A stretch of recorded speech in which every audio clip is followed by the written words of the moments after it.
ସଠିକ୍ ଦିଗରେ ଧୀରେ ଧୀରେ ଚାଲିବା ଭୁଲ ଦିଗରେ ଦୌଡ଼ିବା ଠାରୁ ବହୁତ ଭଲ। ଯଦି ଜୀବନରେ ଆପଣ ସଫଳତା ପାଇବା ପାଇଁ ଚାହୁଁଛନ୍ତି ତେବେ କନସିଷ୍ଟେନ୍ସି ହେଉଛି ମୁଖ୍ୟ ଚାବିକାଠି। ନମସ୍କାର ବନ୍ଧୁଗଣ, ମୁଁ ସାଗର, କଳାକାର ସାଗର ସଙ୍ଗମ ଆଷ୍ଟ୍ରୋଲୋଜି ଜ୍ୟୋତିଷ ଜ୍ଞାନ ଆଣ୍ଡ କର୍ମ ଚ୍ୟାନେଲକୁ ଆପଣମାନଙ୍କୁ ସ୍ୱାଗତ ଜଣାଉଛି। ଆଜି ଆମେ ଆଲୋଚନା କରିବା ତୁଳା ରାଶିର ବ୍ୟକ୍ତିବିଶେଷଙ୍କ ପାଇଁ ଏହି 2026 ମସିହା ଜୁନ୍ ମାସ କିପରି ରହିବ, ଗ୍ରହମାନଙ୍କର ସ୍ଥିତି କ'ଣ ରହିଛି, ନବଗ୍ରହମାନେ କି ଫଳ ଦେବେ, ସବୁକିଛି ସ୍ୱାସ୍ଥ୍ୟ, ଶିକ୍ଷା, love relation, finance, married life, job or profession ଏବଂ ବିଜନେସ୍ ବିଷୟରେ ଡିଟେଲ୍ସରେ ଆଲୋଚନା କରିବା। ଆସନ୍ତୁ ନଜର ପକାଇବା ଗ୍ରହ ଗୋଚର ସ୍ଥିତି ଉପରେ। ଆପଣଙ୍କର ରାଶିରୁ ପଞ୍ଚମରେ ଅଛନ୍ତି ରାହୁ, ଷଷ୍ଠରେ ଅଛନ୍ତି ଶନି, ସପ୍ତମରେ ମଙ୍ଗଳ, ଅଷ୍ଟମରେ ରବି, ନବମରେ ବୁଧ ଏବଂ ଶୁକ୍ର। ଜୁନ୍ 2 ତାରିଖ ଠାରୁ ଦଶମ ସ୍ଥାନରେ ବୃହସ୍ପତି ଅବସ୍ଥାନ କରୁଛନ୍ତି। ଏକାଦଶରେ ଅଛନ୍ତି କେତୁ। ଜୁନ୍ 15 ତାରିଖ ପରେ ରବି ରହିବେ ନବମ ଭାବରେ ମିଥୁନ ରାଶିରେ। ଜୁନ୍ 8 ତାରିଖରେ ଶୁକ୍ର ରହିବେ ଦଶମରେ ବୃହସ୍ପତି ଯୁକ୍ତ ହୋଇକି। ଜୁନ୍ 20 ତାରିଖରେ ମଙ୍ଗଳ ରହିବେ ଅଷ୍ଟମ ଭାବରେ ବୃଷ ରାଶିରେ ଏବଂ ଜୁନ୍ 22 ତାରିଖରେ ବୁଧ ରହିବେ ଦଶମ ଭାବରେ ବୃହସ୍ପତି ଯୁକ୍ତ ହୋଇକି। ବନ୍ଧୁଗଣ, ଏହି ବିଚାର ଜନ୍ମରାଶି ଚନ୍ଦ୍ରରାଶିକୁ ଆଧାର କରି କରାଯାଇଛି। ଯେଉଁମାନଙ୍କର ତୁଳା ରାଶି ଓ ତୁଳା ଲଗ୍ନ, ସେମାନଙ୍କ ପାଇଁ ଏହି ଭିଡ଼ିଓ ଅଧିକ ଫଳପ୍ରଦ ହେବ ବୋଲି ଆମର ଆଶା ଓ ବିଶ୍ୱାସ। ପ୍ରଥମେ ଆସନ୍ତୁ ଜାଣିବା ଏହି ମାସରେ ଆପଣଙ୍କର ସ୍ୱାସ୍ଥ୍ୟ ଅବସ୍ଥା କିପରି ରହିବ। ଫାର୍ଷ୍ଟ ହାଉସ୍ ଆମର ଶରୀର, ଆମର ଲଗ୍ନର ଭାବ, ଆମ ଷ୍ଟ୍ରେନ୍ଥର ଭାବ। ଲଗ୍ନ ଭାବର ଅଧିପତି ହେଲେ ଶୁକ୍ର, ଅଛନ୍ତି ନବମରେ ମିଥୁନ ରାଶିରେ। ମାସ ଆରମ୍ଭରୁ ଆପଣ ଆକ୍ଟିଭ୍ ରହିବେ। କମ୍ୟୁନିକେସନ୍ ଏବଂ ଥିଙ୍କିଂ ବେଶୀ ଚାଲିବ। ଓଭର ଥିଙ୍କିଂ, ମାନସିକ ଅସ୍ଥିରତା, ଷ୍ଟ୍ରେସ୍, ଏଙ୍ଜାଇଟି ବଢ଼ିପାରେ। ନିଦ୍ରା ସମସ୍ୟା ହୋଇପାରେ। ଜୁନ୍ 8 ତାରିଖ ପରେ ଶୁକ୍ର ବୃହସ୍ପତି ଯୁକ୍ତ ହୋଇ ଦଶମ ଭାବରେ ରହିବେ। ଏହା ଏକ ଶୁଭ ଯୋଗ। ଶରୀରରେ ରିକଭରି ପାୱାର ବଢ଼ିବ। ପୂର୍ବରୁ ଥିବା ଛୋଟମୋଟ ରୋଗ ଧୀରେ ଧୀରେ ଠିକ୍ ହେବ। ମେଣ୍ଟାଲ ପିସ୍ କିଛି ମାତ୍ରାରେ ମିଳିବ। ଜୁନ୍ 8 ତାରିଖ ପରେ ସ୍ୱାସ୍ଥ୍ୟ ଆଗ ଅପେକ୍ଷା ଭଲ ରହିବ। ମଙ୍ଗଳଙ୍କର ଦୃଷ୍ଟି ଲଗ୍ନ ଉପରେ ଯେହେତୁ ରହୁଛି, ଶରୀରରେ ହିଟ୍ ରିଲେଟେଡ୍ ପ୍ରୋବ୍ଲେମ୍ ରହିପାରେ। ମୁଣ୍ଡ ବ୍ୟଥା, ବିପି ଫ୍ଲକ୍ଚୁଏସନ୍ ରହିପାରେ। ଛୋଟମୋଟ ଖଣ୍ଡିଆ ଖାବରା ହେବାର ଚାନ୍ସ ବି ରହିଛି। ଷଷ୍ଠ ଭାବ ରୋଗର ଭାବ। ଷଷ୍ଠ ଭାବକୁ ବୃହସ୍ପତିଙ୍କର ଦୃଷ୍ଟି ରହିଛି। କ୍ରନିକ୍ ପ୍ରୋବ୍ଲେମ୍ ଯଦି କିଛି ଅଛି ତେବେ ସୁଧାର ଆସିବ। ଡାକ୍ତରୀ ଚିକିତ୍ସାରେ ଭଲ ରେଜଲ୍ଟ ମିଳିବ। ରୋଗ ହେଲେ ମଧ୍ୟ ଦୀର୍ଘ ସମୟ ରହିବ ନାହିଁ। ଓଭରଅଲ୍ ସ୍ୱାସ୍ଥ୍ୟ କଥା ଯଦି କହିବି, ଏହି ଜୁନ୍ ମାସରେ ମାସ ଆରମ୍ଭରୁ stress, mental disturbance, sleep issue ରହିବ। 8 ଜୁନ୍ ପରେ ଗ୍ରାଜୁଆଲି ହେଲ୍ଥ ଇମ୍ପ୍ରୁଭ୍ ହେବ। ଏହି ମାସରେ ସ୍ୱାସ୍ଥ୍ୟର ଅବସ୍ଥା ସାଧାରଣ ରହିବ, କିନ୍ତୁ ମେଣ୍ଟାଲ ହେଲ୍ଥ ଏବଂ ବଡି ହିଟ୍ ଉପରେ ଧ୍ୟାନ ଦେବା ଦରକାର। ଏବେ ଆଲୋଚନା କରିବା ଶିକ୍ଷା ବିଷୟରେ। ପଞ୍ଚମ ଭାବ ଶିକ୍ଷାର ଭାବ। ପଞ୍ଚମାଧିପତି ଶନି ଅଛନ୍ତି ଷଷ୍ଠ ଭାବରେ। ପାଠପଢ଼ାରେ କିଛି ଚାପ ରହିବ, କମ୍ପିଟିସନ୍ ରହିବ, ଷ୍ଟ୍ରଗଲ୍ ଆସିବ, କନସେନ୍ଟ୍ରେସନ୍ ଭଙ୍ଗ ହେବ। ବିଦ୍ୟାର୍ଥୀମାନେ ଡେରିରେ ବୁଝିବେ, ଲେଜିନେସ୍ ବଢ଼ିପାରେ। ତେଣୁ ତୁଳାରାଶିର ବିଦ୍ୟାର୍ଥୀମାନଙ୍କୁ ଅଧିକ ହାର୍ଡ଼ୱାର୍କ କରିବାକୁ ପଡ଼ିବ। ଶନି ପଞ୍ଚମାଧିପତିମାନେ ଡିସିପ୍ଲିନ୍ ଏବଂ କନସିଷ୍ଟେନ୍ସିକୁ ସୂଚାଏ। ବୃହସ୍ପତିଙ୍କର ଦୃଷ୍ଟି ଶନିଙ୍କ ଉପରେ ରହୁଥିବାରୁ ଜ୍ଞାନ ବଢ଼ିବ। ଟିଚର୍ସ, ମେଣ୍ଟର୍ସମାନଙ୍କ ଠାରୁ ଗାଇଡ଼ାନ୍ସ ବି ମିଳିବ। ଯଦି ତୁମେ ସିନସିୟର ରହିବ, ରେଜଲ୍ଟ ନିଶ୍ଚୟ ଭଲ ଆସିବ। ହାୟର ଷ୍ଟଡି, କମ୍ପିଟେଟିଭ୍ ଏକ୍ଜାମ୍ ପାଇଁ ସପୋର୍ଟ ମିଳିବ। ଏହି ମାସରେ ଆରମ୍ଭରୁ ଡିଫିକଲ୍ଟି ଏବଂ ପ୍ରେସର ରହିବ। ମିଡ୍ ମନ୍ଥରେ ଇମ୍ପ୍ରୁଭମେଣ୍ଟ ରହିଛି। ଶେଷରେ ସକ୍ସେସ୍ ପସିବୁଲ୍ ହେବ।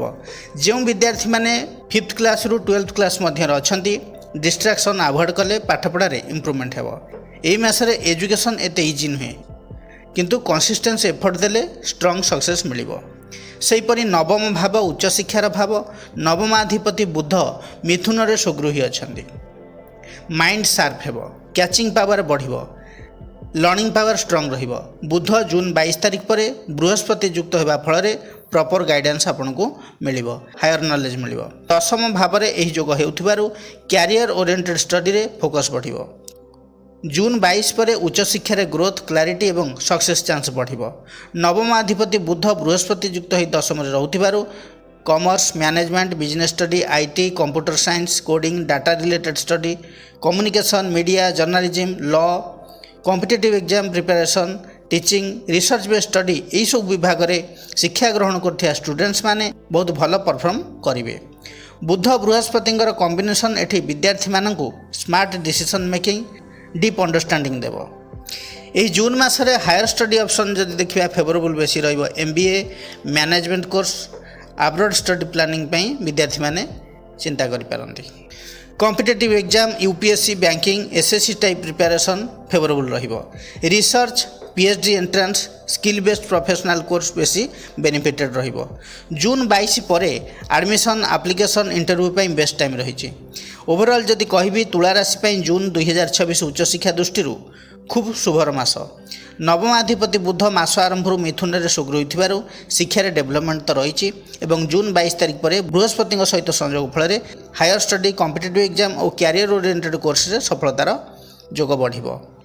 ମ୍ୟାନେଜମେଣ୍ଟ IT ଲ କମ୍ୟୁନିକେସନ୍ ଏବଂ ରିସର୍ଚ୍ଚ ଫିଲ୍ଡରେ ବିଦ୍ୟାର୍ଥୀମାନେ ଭଲ କରିବେ। ଯଦି ଫୋକସ୍ ଏବଂ କନସିଷ୍ଟେନ୍ସି ରଖନ୍ତି ଏହି ମାସ ଆପଣଙ୍କ ଭବିଷ୍ୟତ ପାଇଁ ଷ୍ଟ୍ରଙ୍ଗ ଫାଉଣ୍ଡେସନ୍ ତିଆରି କରିପାରିବ। ଏବେ ଆଲୋଚନା କରିବା ଫାଇନାନ୍ସ ବିଷୟରେ। ଦ୍ୱିତୀୟ ଭାବ ଧନର ଭାବ ଦ୍ୱିତୀୟାଧିପତି ମଙ୍ଗଳ ଅଛନ୍ତି ସପ୍ତମରେ ସୁଗୃହୀ ହୋଇ ମେଷ ରାଶିରେ। ସପ୍ତମ ଭାବ ବିଜନେସ୍ ପାର୍ଟନରସିପ୍ ପବ୍ଲିକ୍ ଡିଲିଂସର ଭାବ। ତେଣୁ ଇନକମ୍ ଆସିବ ସେଲ୍ଫ ଇଫର୍ଟ ଓନ୍ ବିଜନେସ୍ ପବ୍ଲିକ୍ ଡିଲିଂସ ଦ୍ୱାରା। ଇଣ୍ଡିପେଣ୍ଡେଣ୍ଟ ଅର୍ଣ୍ଣିଂ ଆପଣ କରିପାରିବେ। ପାର୍ଟନରସିପ୍ ବିଜନେସ୍ରୁ ପ୍ରଫିଟ୍ ବି ଆସିପାରେ। ମଙ୍ଗଳ ହେଲେ energetic fire planet risk taking planet, ତେଣୁ ରିସ୍କ ନେଲେ ପ୍ରଫିଟ୍ ମିଳିବ। ବୃହସ୍ପତି ଦଶମରେ ରହି ପଞ୍ଚମ ଦୃଷ୍ଟିରେ ଧନସ୍ଥାନକୁ ଦେଖୁଛନ୍ତି। ଦ୍ୱିତୀୟ ଭାବ ହେଉଛି saved money family wealth speech ଷ୍ଟେବିଲିଟିର ଭାବ। ବୃହସ୍ପତିଙ୍କର ଦୃଷ୍ଟି ପଡ଼ିବା ଫଳରେ ଧନରେ growth protection wisdom based earning ହେବ। ସେଭିଂ ଗ୍ରାଜୁଆଲି ଇନକ୍ରିଜ୍ ହେବ। ଆକସ୍ମିକ ଲସ୍ କମ୍ ହେବ। ବୃହସ୍ପତିଙ୍କର ଦୃଷ୍ଟି ଫାଇନାନ୍ସକୁ ଷ୍ଟ୍ରଙ୍ଗ ରଖିବ। ଜୁନ୍ 1ରୁ ଜୁନ୍ 20 ମଧ୍ୟରେ ମଙ୍ଗଳ ସୁଗୃହୀ ସପ୍ତମରେ ରହୁଥିବାରୁ ଏ ସମୟ ସବୁଠାରୁ ଭଲ ସମୟ। ବିଜନେସ୍ରେ growth new deals contract client ହ୍ୟାଣ୍ଡଲିଂରୁ ଇନକମ୍ ହେବ। କମ୍ପିଟେଟିଭ୍ ଫିଲ୍ଡରୁ ପ୍ରଫିଟ୍ ହେବ। ଏ ହେଉଛି ଟଙ୍କା ରୋଜଗାର କରିବାର ବେଷ୍ଟ ଟାଇମ୍। ଜୁନ୍ 20 ପରେ ଧନାଧିପତି ମଙ୍ଗଳ ଅଷ୍ଟମ ଭାବରେ ରହିବେ। ଅଷ୍ଟମ ଭାବ ସଡନ୍ ଇଭେଣ୍ଟ ହିଡେନ୍ ମନି ଏବଂ ଅପଡାଉନ୍ର ଭାବ। ଇନକମ୍ରେ ଷ୍ଟେବିଲିଟି ରହିବ ନାହିଁ। ଅନଏକ୍ସପେକ୍ଟେଡ୍ ଏକ୍ସପେନ୍ସେସ୍ ବି ବଢ଼ିପାରେ। ହିଡେନ୍ ସୋର୍ସରୁ କିଛି ଇନକମ୍ ଆସିପାରେ। ଇନ୍ସୁରାନ୍ସ କମିଶନ୍ ଥ୍ରୁରେ ଇନକମ୍ ଆସିପାରେ। ଏହି ମାସରେ ଲାଷ୍ଟ ପାର୍ଟରେ ଯଦି ଲୋନ୍ ନେବାକୁ ଚାହୁଁଥିଲେ ତେବେ ଆଭଏଡ଼ କରନ୍ତୁ। ଇନଭେଷ୍ଟମେଣ୍ଟ କେୟାରଫୁଲ୍ କରିବାକୁ ପଡ଼ିବ। ଏହି ଜୁନ୍ ମାସରେ ଇନକମ୍ ମୁଖ୍ୟତଃ କେଉଁ କ୍ଷେତ୍ରରୁ ଆସିବ ଆସନ୍ତୁ ଜାଣିବା। ବିଜନେସ୍ ଏବଂ ପାର୍ଟନରସିପ୍ରୁ trading online business dealings brokerage commission ମାଧ୍ୟମରେ ଇନକମ୍ ହେବ। ମଙ୍ଗଳ ଷ୍ଟ୍ରଙ୍ଗ ଥିବାରୁ ରିଏଲ୍ ଇଷ୍ଟେଟ୍ ଏବଂ ଲ୍ୟାଣ୍ଡ ଡିଲିଂସ ଟେକ୍ନିକାଲ ୱାର୍କରୁ ଇନକମ୍ ଆସିବ। ସେହିପରି ବୃହସ୍ପତି ଯେହେତୁ ପାୱାରଫୁଲ୍ ରହୁଛନ୍ତି କର୍ମ ଭାବରେ, ଯେଉଁମାନେ ଏଜୁକେସନାଲ ଫିଲ୍ଡରେ ଅଛନ୍ତି ନଲେଜ ବେସ୍ଡ ୱାର୍କ କରୁଛନ୍ତି ସ୍ପିରିଚୁଆଲ ଆଷ୍ଟ୍ରୋଲୋଜି ରିଲେଟେଡ୍ ୱାର୍କ କରୁଛନ୍ତି ଭଲ ଇନକମ୍ ହେବ। ଜୁନ୍ 20 ତାରିଖ ପରେ occult astrology research work insurance NGOରୁ ଇନକମ୍ ଆସିପାରେ। ଓଭରଅଲ୍ କହିବାକୁ ଗଲେ ମାସଟି ପଜିଟିଭ୍ ରହୁଛି ବଟ୍ ଅନଷ୍ଟେବୁଲ୍। ବୃହସ୍ପତି ପାୱାରଫୁଲ୍ ଥିବାରୁ ହେଭି ଲସ୍ ହେବାର ନାହିଁ। ଏବେ ଆଲୋଚନା କରିବା ଲଭ୍ ଲାଇଫ୍ ବିଷୟରେ। ପଞ୍ଚମ ଭାବ ଲଭ୍ ରୋମାନ୍ସ ଆଟ୍ରାକ୍ସନ୍ର ଭାବ। ପଞ୍ଚମାଧିପତି ଶନି ଷଷ୍ଠ ଭାବରେ ଅଛନ୍ତି, ତେଣୁ ମିସ୍ଅଣ୍ଡରଷ୍ଟାଣ୍ଡିଂ ଇଗୋ କ୍ଲାସ୍ ବଢ଼ିପାରେ। ଲଭ୍ କେବଳ ଫିଲିଂସରେ ନୁହେଁ ପ୍ରାକ୍ଟିକାଲ ଟେଷ୍ଟ ହେବ। କିଛି କେସ୍ରେ ଡିଷ୍ଟାନ୍ସ ବା ଇମୋସନାଲ ଗ୍ୟାପ୍ ମଧ୍ୟ ଆସିପାରେ।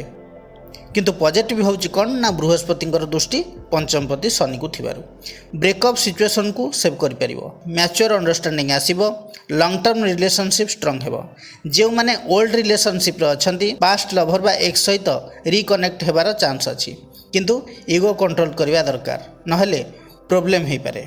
ପଞ୍ଚମାଧିପତି ଷଷ୍ଠ ଭାବରେ ଥିବାରୁ ଅଫିସ୍ ୱାର୍କପ୍ଲେସ୍ ଏଇଭଳି ଫିଲ୍ଡରୁ ଲଭ୍ ଡେଭଲପ୍ ହେବାର ଚାନ୍ସ ରହିଛି। ଷ୍ଟାର୍ଟିଂ ସ୍ଲୋ ରହିବ ବଟ୍ ଷ୍ଟେବୁଲ୍ ଫ୍ୟୁଚର୍ ହେବ। ଯେଉଁମାନେ ୱାନ୍ ସାଇଡ଼୍ ଲଭ୍ କରୁଛନ୍ତି ଏଫର୍ଟ ବେଶୀ ଲାଗିବ। ଇମିଡ଼ିଏଟ୍ ରେସ୍ପନ୍ସ ମିଳିବ ନାହିଁ, ପେସେନ୍ସ ଦରକାର। ଯେଉଁମାନେ ଅଲରେଡ଼ି 4-5 ବର୍ଷ ହେବ ରିଲେସନସିପ୍ରେ ରହିଲେଣି ତାଙ୍କର ଟେଷ୍ଟିଂ ଫେଜ୍ ଚାଲିବ। ସ୍ମଲ୍ ଇସ୍ୟୁ ବଡ଼ ହୋଇପାରେ, ଯଦି ମ୍ୟାନେଜ୍ କରିଲେ ବଣ୍ଡିଂ ଷ୍ଟ୍ରଙ୍ଗ ହେବ। ତୁଳା ରାଶିର ଲଭର୍ସମାନଙ୍କୁ ଆଡ଼ଭାଇସ୍ ଏହା ରହିବ ଯେ ଛୋଟ ମୋଟ କଥାରେ ଆର୍ଗୁମେଣ୍ଟକୁ ଆଭଏଡ଼ କରନ୍ତୁ। ଲଭ୍ ଲାଇଫ୍ରେ ଥାର୍ଡ଼ ପର୍ସନକୁ ଇଣ୍ଟରଫିୟର କରିବାର ସୁଯୋଗ ଦିଅନ୍ତୁ ନାହିଁ। ଅଯଥା ଡାଉଟ୍ ଲଭ୍ ପାର୍ଟନରକୁ କରନ୍ତୁ ନାହିଁ ଏବଂ ଓଭର ଥିଙ୍କିଂକୁ କଣ୍ଟ୍ରୋଲ କରନ୍ତୁ। ଏବେ ଆଲୋଚନା କରିବା ବିବାହ ଓ ଦାମ୍ପତ୍ୟ ଜୀବନ ବିଷୟରେ। ସପ୍ତମ ଭାବ ବିବାହ ତଥା ଦାମ୍ପତ୍ୟ ଜୀବନର ଭାବ। ସପ୍ତମାଧିପତି ମଙ୍ଗଳ ସପ୍ତମରେ ସ୍ୱଗୃହୀ ଅଛନ୍ତି ମେଷ ରାଶିରେ। ଏହା ବହୁତ ବଡ଼ ପଜିଟିଭ୍ ପଏଣ୍ଟ। ମଙ୍ଗଳ ସ୍ୱଗୃହୀ ହେଲେ ଦାମ୍ପତ୍ୟ ଜୀବନରେ ଷ୍ଟ୍ରେନ୍ଥ ଆଟ୍ରାକ୍ସନ୍ ଏବଂ ବଣ୍ଡିଂ ଭଲ ରହିବ। पार्टनर आपणक स्ट्रंग इंडिपेंडेंट एवं डोमिनेटिंग नेचर टाइप हो पारती। रिलेशनशिप रे पैशन एवं एनर्जी रहिबो। मंगल हेउचंती अग्नितत्वर ग्रह एवं अग्नितत्व राशि मेषरे अछंती, तेणु दाम्पत्य जीवन में इगो क्लास आर्गुमेंट बढ़िबार चांस मझिरे मझिरे रही। क्रोध वृद्धि पाइब, माने रिलेशनशिप स्ट्रंग हेले मध्य केबे केबे छोट मोट कथार कॉन्फ्लिक्ट आसीपारे। अन्य ग्रहर अशुभ दृष्टि सप्तम भाव को नथिबारु सिचुएशन हैंडल हो। ओवरऑल एही मासरे मैरिड लाइफ स्टेबल रहिबो। अविवाहित मानकर मैरिज पई प्रपोजल आसीपारे, कई मैरिज मध्य करि पारंती। लग्न भावर अधिपति शुक्र मास आरंभ नवम मिथुन राशि अछंती। तुला राशि पई शुक्र बहुत इंपोर्टाट ग्रह।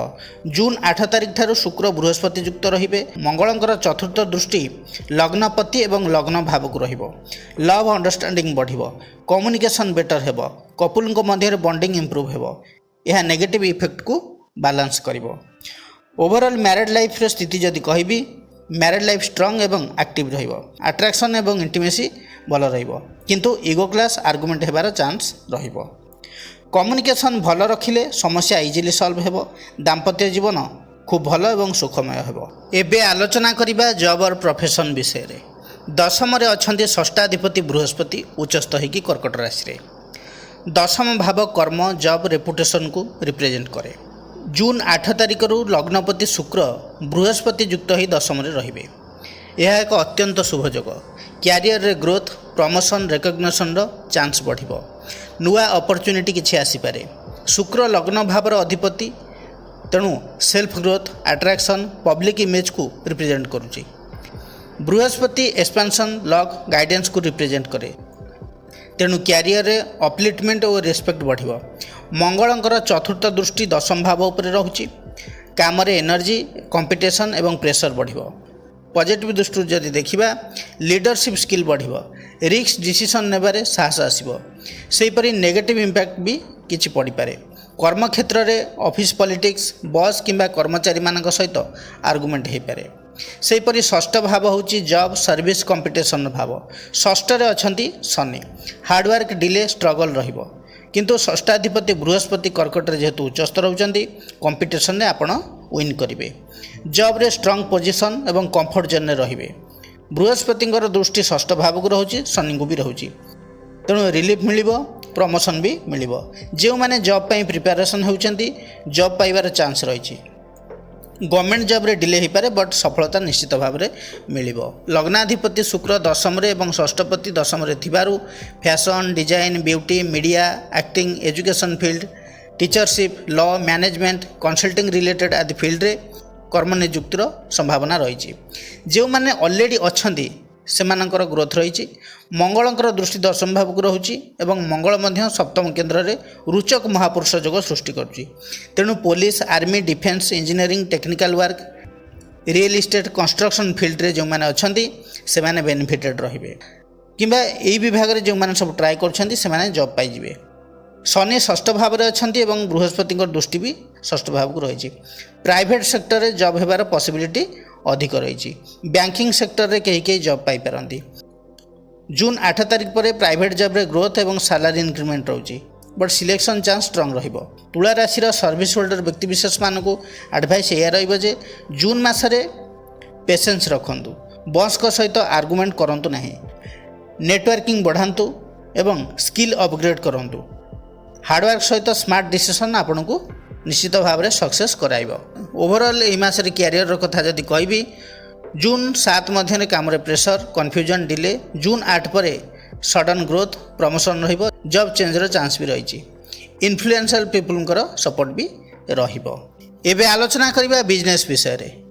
सप्तम भाव बिजनेस भाव, सप्तमाधिपति मंगल स्वगृही जून 20 पर्यंत मेषरे रहउचंती। यही समयटा बिजनेस पई पावरफुल एवं एक्शन ओरिएंटेड फेज। सप्तम रे मंगल जेहेतु रहउचंती, high confidence, risk taking ability को बढ़ेबो। आपण डिसीजन क्विक नेबे। मार्केट रे कंपटीशन को जितबार चांस बहुत स्ट्रांग रही। पार्टनरशिप बिजनेस भल चलिबो, बट पार्टनर को सहित मिसअंडरस्टैंडिंग मझिरे मझिरे हो पारे। आपण डोमिनेट करिया को चेष्टा करिवे। प्रॉपर कम्युनिकेशन रखिले बिजनेस भल चलिबो, प्रॉफिट भी भल आसीबो। तेबे आसंतु जानिबा एई मासरे क्यों प्रकार बिजनेस भल चलिबो। construction related business, land and property dealings, iron, steel, electrical item, electronics repairing center, gym, fitness, sports related work, security service, fire related business, welding, factory related work. जदि यही सब बिजनेस आपण करूछंती बा इन्वॉल्व अछंती तेबे लाभवान निश्चित भाव में हेबे। जदि कहीं यही समय नुआ बिजनेस करिया पे चाहूचंती तेबे सक्सेस रो चांस हाई रहउची। जून 20 तारिख पर मंगल रहिबे अष्टम भाव में वृष राशि रे। बिजनेस रे अप डाउन आसी पारे, हिडन प्रॉब्लम ता सहित किछि लॉस भी हो पारे। कॉन्फिडेंस कमिबो, फ्रस्ट्रेशन बढ़िबो। पार्टनरशिप बिजनेस रे ट्रस्ट इश्यू आसी पारे। पार्टनर को सहित misunderstanding, hidden conflict, financial matter को नहीं केयरफुल रहिया पड़िबो। पार्टनरशिप बिजनेस रे ट्रस्ट इश्यू आसी पारे। पार्टनर को सहित मिसअंडरस्टैंडिंग रहिबो, हिडन कॉन्फ्लिक्ट रहिबो। फाइनेंशियल मैटर को नहीं केयरफुल रहंतु। ओवरऑल बिजनेस रो स्थिति जदि कहबी प्रॉफिट इरेगुलर हबो। एही समय रे इन्वेस्टमेंट रे रिस्क नेबा उचित नुहे। ओल्ड डील्स रिविजिट करिया पड़ी पारे।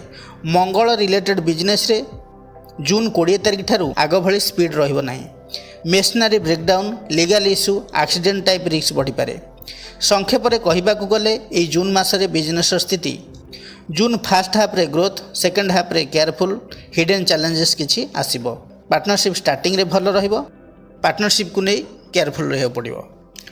तुला राशि व्यक्तिविशेष माने प्रतिकार कौन करेंगे? आपणकर राशियाधिपति हेले शुक्र। शुक्रंकर बीज मंत्र को जप करंतु। मंत्रटी है ओं द्रांग द्रिंग द्रंश शुक्राय नमः। यही मंत्र को दैनिक 108 थर जप करंतु।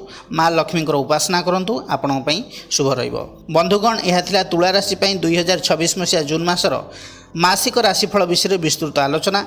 जदि भिडियोटी भल लगी थाए तबे लाइक, कमेंट, शेयर करने जमार भी भूलिबे नहीं। पुणी आसबि नुआ एक अध्याय को नहीं। से पर्यंत रहुछि। नमस्कार।